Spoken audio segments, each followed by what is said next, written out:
Not happy with how his car fired off today. And I think that's the key. You know, we saw that in Cup qualifying. He wasn't real happy with his race car, even though he was very fast. You know, this place, Christopher, we were talking before we went on air, that it seems different than last year. Like, it definitely has less grip, and it has caught a lot of these teams off guard. And I think we're seeing it evolve through the weekend, that right now you're seeing results of that where Shane is maybe struggling in this race car. They haven't quite made the right adjustments going into the race. How about the man out front, Dylan? Yeah, he's gotten to the lead. Now let's take a listen to what the plan is from crew chief Marty Lindley. We run one lap here to try to set the fastest lap of the race, and then we got to chill. It's worth it? Probably not. Good. Manage your tires, agent. Go. He's stupid. He let him go because he's on the same plan we are. That is worth a point if he can't have the fastest lap of the day, but playing the long game as well for the 88. Yeah, I mean, you get excited, especially watching these two race, and then you realize, oh, we're at lap 5 of 79, and we know how things were last week. It came right down to the very end. Great start here in Sonoma, and this move was key for Connor Zilic to get ahead of the curve and take the lead from his teammate Shane Van Gisbergen. Zilic in charge in wine country. Men, get ahead of your curve with a bump. Explore Peyronie's disease treatments at GetSomebody4PD.com. Thanks, it's from Kohl's. Thanks, it's from Kohl's. Just practicing for the compliments. Hear the compliments with Kohl's Summer Favorites.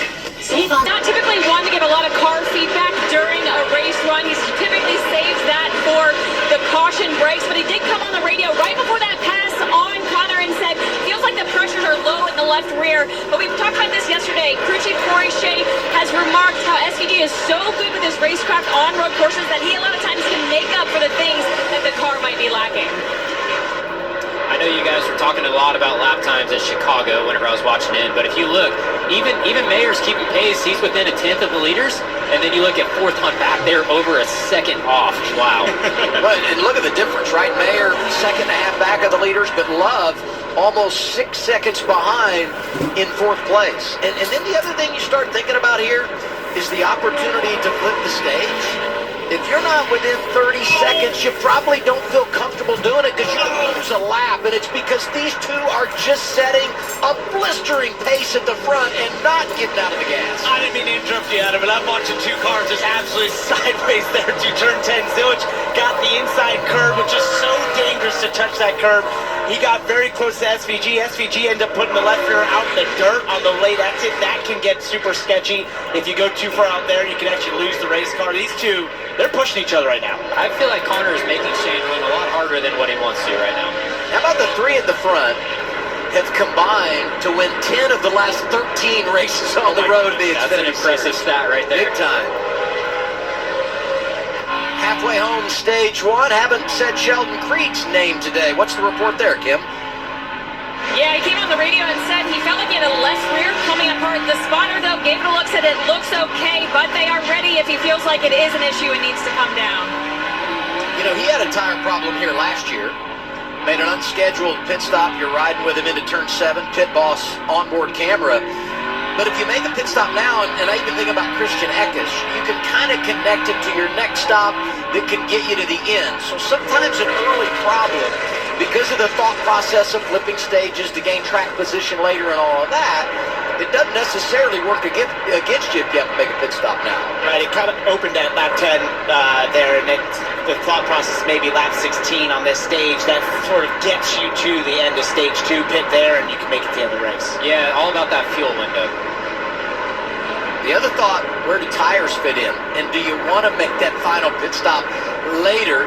Might give up some track position, but when you get down to the closing laps, get those better lap times, maybe make up some ground. Jesse Love fourth, 9 seconds behind.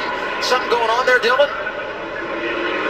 Now they're in the middle of trying to figure out exactly what is going on with this two-car. Jesse, since the start of the race, has said that he feels like something is wrong, something is dragging. Then he just came on the radio and said he felt like the back of the car was shaking on acceleration, but the team has looked at it. They said they can't see anything on the pictures and on the monitors, but I do believe they're going to come down here and at least change 4 tires in case they have a loose wheel or something. If he does pit, these cars that have pitted early, they should be able to make it to the end of stage 2, but it's just going to be a little bit of different strategy and obviously maybe a bigger issue for the 2 than that. Jesse Love has fallen to 6th. This is home racetrack. Grew up in Menlo Park, California, 72 miles from here. Top 5, just past the halfway point of the opening stage. Van Gisbergen, Zilich, Mayer, Sawalich, and Waffle. Racing, always competitive, in particular, turn 11 at Sonoma. The 3 for me, only at Chili's, is now available with the all-new Big QP, fries, bottomless chips and salsa, and a bottomless drink, all for just $10.99. So if you're McDone with tiny, overpriced burgers, just come to Chili's. This Chili's 3 for me